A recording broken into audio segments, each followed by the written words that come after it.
Hello class. Okay, so this is just a short video of the homework assignment that I gave you where we're trying to relate demand functions, elasticity, and total revenue. I gave you 2 to do, but I think I'm going to do 3 in this video. I'm going to do a linear demand curve, one that's always elastic and one that's always inelastic. Let's do the linear demand curve first because that's the one that's like in your book and the one that you see most often. So let me see if I can get my image out of here. Yeah. So this is the one I gave you. And the first thing you need to do is figure out what the endpoints will be so we'll know what values to put into Excel. And I hope you can see that if the price is 0, the quantity demanded is going to be 12,000. And then of course you have to figure, well, what is the highest price that there can be? And it'll turn out that if you set the quantity demanded equal to 0 and you solve for P, you'll figure out that the highest value of P is 40 because 40 times 300 would be 12,000. So this number up here is 40, that number over there is 12,000, and that's all we need to set this thing up in Excel. So moving this little sketch pad out of the way, we can take our P values and run them from 40, 39, 38, so forth.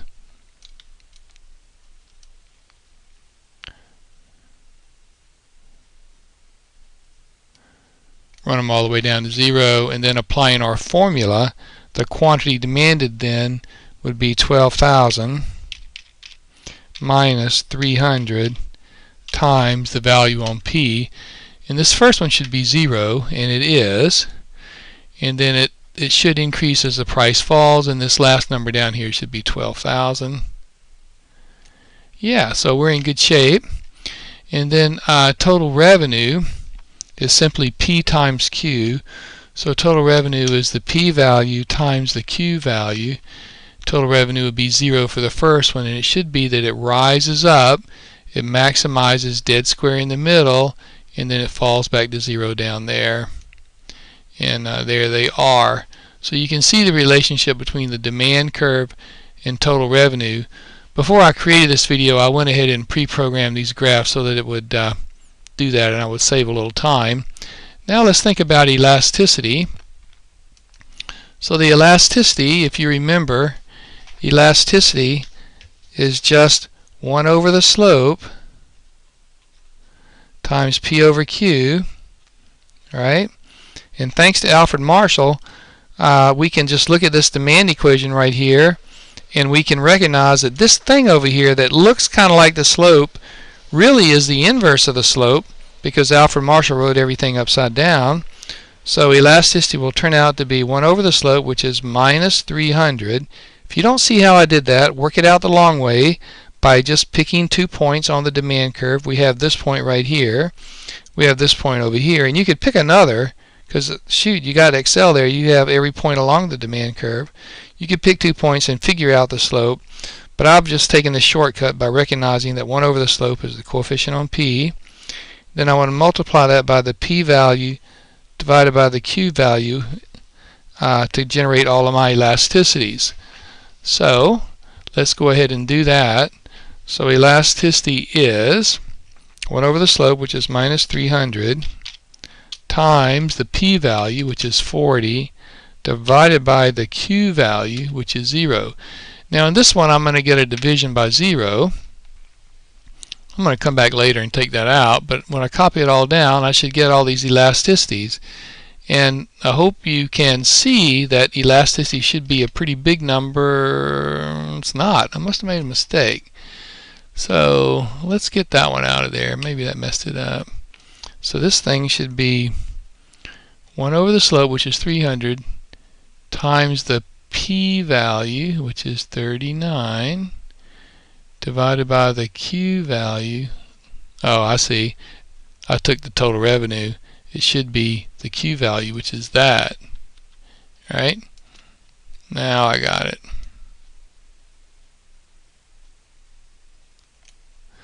So now look at my total, look at my elasticities.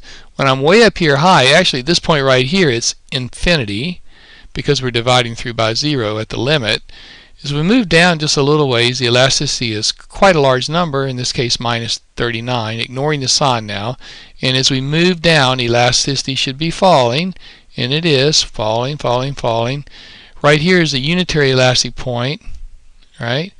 That's the unitary elastic point right there, and that should be dead square in the middle, and that's at 20, so it is. 20 would be right here, right? And total elasticity is -1, and total revenue is maximized.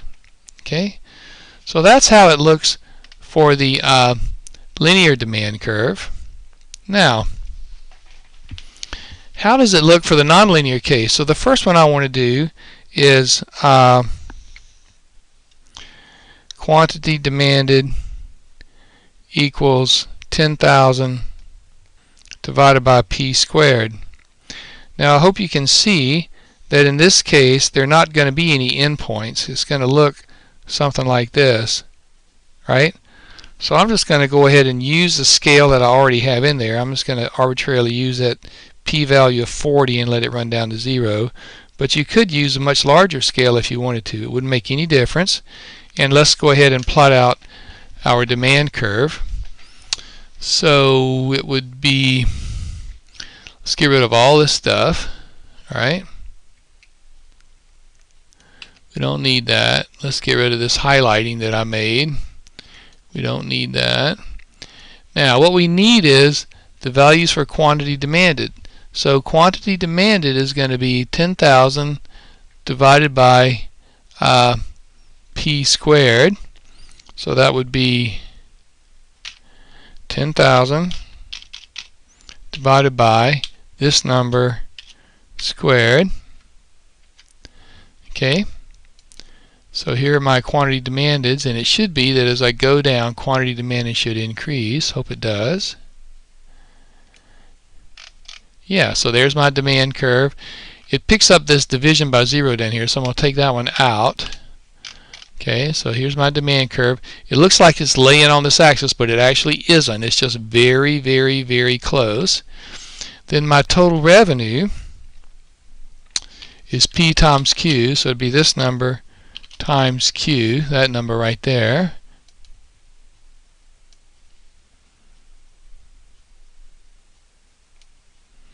And I hope you can see that total revenue is forever increasing. Can you see that? It's forever increasing. So it should be obvious because this is, after all, a nonlinear demand function that is everywhere elastic. Remember the shortcut I showed you in class, that you can rewrite this thing as 10,000 times p to the -2, right? So this is called the multiplicative form of a demand function, and when you have it in this form, if you're lucky enough to get one in this form, you can read the elasticity right off of the exponent on p. So this demand curve is elastic everywhere. In fact, the value of elasticity is -2, and it wouldn't matter if you found it here or here or here or wherever. It should be -2 everywhere. So let's go ahead and see if we can work that out in Excel to make sure that's true. So the formula for elasticity when you're doing a nonlinear case is the derivative of the Q function with respect to P times P over Q. So in this case, the derivative of this function with respect to P would be the denominator, which is P squared, times the derivative of the numerator, which is 0, minus the numerator, which was 10,000, times the derivative of the denominator, which was 2p, all over the denominator squared, which is p to the 4th. Okay, so that's partial q partial p. Then you're going to multiply that thing by p over q, like that. Alright, so let's clean this thing up a little bit. This p squared times 2 just disappears, and I'm left with minus 10,000 times 2p times p, see that p right there, divided by p to the 4th times q. See that q right there? Now let's try to clean this up a little bit.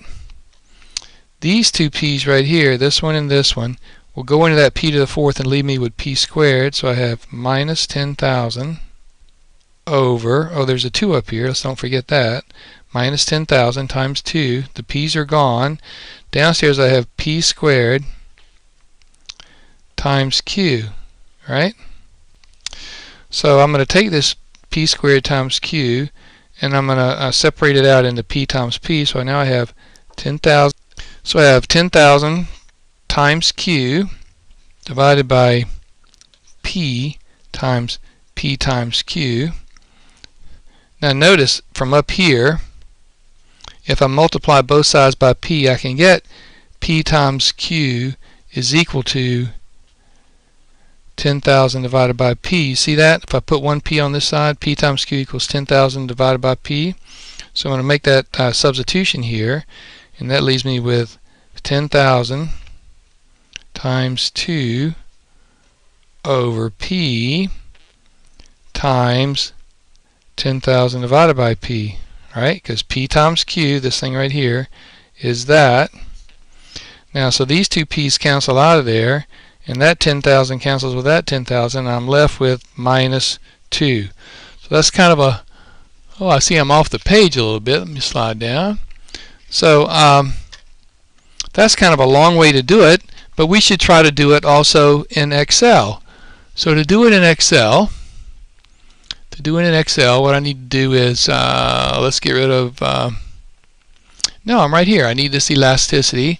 So I need partial q, partial p, which turned out to be 10,000. Partial q, partial p was the denominator times the derivative of the numerator minus the numerator times the derivative. It's all of this mess right here, right? And then I sort of brought this thing over, so kind of messed up my work a little bit. Let's just try to clean it up as best we can.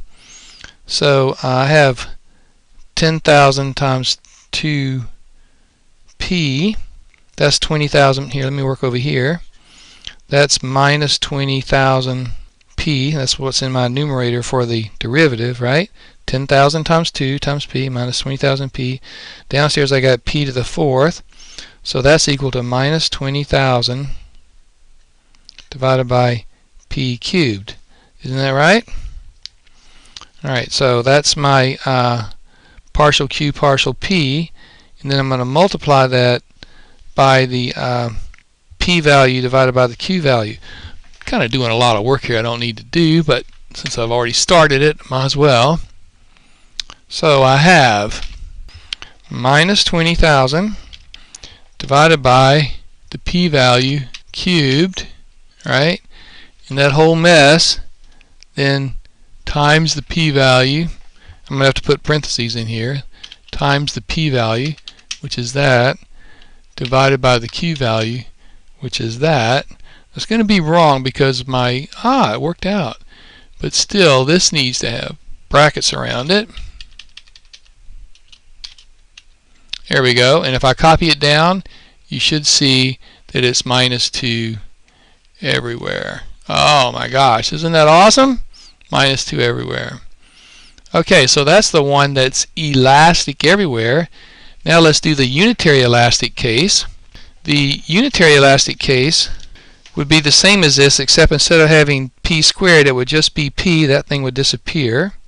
All right, let me work in this little space over here. We'd have quantity demanded equals 10,000 divided by p, right? And of course, in this case, it's still going to have that same basic shape. It's going to look something like this, a little different maybe, but that same basic shape. And now in this case, elasticity is going to be minus 1 everywhere. It's going to be unitary elastic, and total revenue should be constant. So let's see if that works out. So let's get rid of this. Get rid of all of my data here. So in this case, what is the quantity demanded? The quantity demanded is 10,000 divided by the p value, and the total revenue, of course, is just p times q, so it'd be that times that. And now let's copy these two things down. There we go. Oh, and it doesn't like this division by 0, so let's just take that out. And now you can see the scale on this total revenue is so broad that that looks like a flat line. So let me change the scale. Well, it is a flat line, but let me change the scale to something a little more meaningful. So instead of having it be 12,000, let's just set it at 20,000. That should do it. Yeah. Yeah, so the total revenue is just fixed, right? Right there. And we could figure elasticity, right, the same way we did before, but I hope you can see that elasticity is -1 everywhere. If you can't see it, work it out the long way like we did before, but it should be -1 everywhere. Now, the last one I want to do that I didn't assign you is I want to change it so that it's inelastic everywhere. And the way that would work is if I work in this little space over here, to be inelastic everywhere, it would have to be something like this. Quantity demanded equals 10,000 divided by p raised to the 1/2, p to the 0.5. So unitary elastic would be p to the 1, elastic everywhere would be p squared, inelastic would have to be some number less than 1. So that's a good example. Let's work it out. So let's get rid of all this stuff again. Now in this case, my quantity demanded is 10,000 divided by this p-value raised to the 0.5, something like that. And now, since it's inelastic everywhere, it should be that as we lower the price, total revenue should fall everywhere. So let's see if that really works out. So total revenue is that number times this number right here. So there's the total revenue when the price is 40, and then when the price is lower, yeah, so total revenue is falling everywhere. It started out with this really big number, 63,000, so let me change these again. So here's our demand curve, and total revenue is falling everywhere. The elasticity in this case will be -0.5. I didn't work it out for you, but you can do it. If you can't do it, ask me in class. Look like that. Alright, so there I am, and I hope this little exercise is helpful for you. You really need to be able to do these because I'm probably going to ask you to do one on the first test. If you can't do it after watching this video, stop by my office and I will help you. Alright, good luck.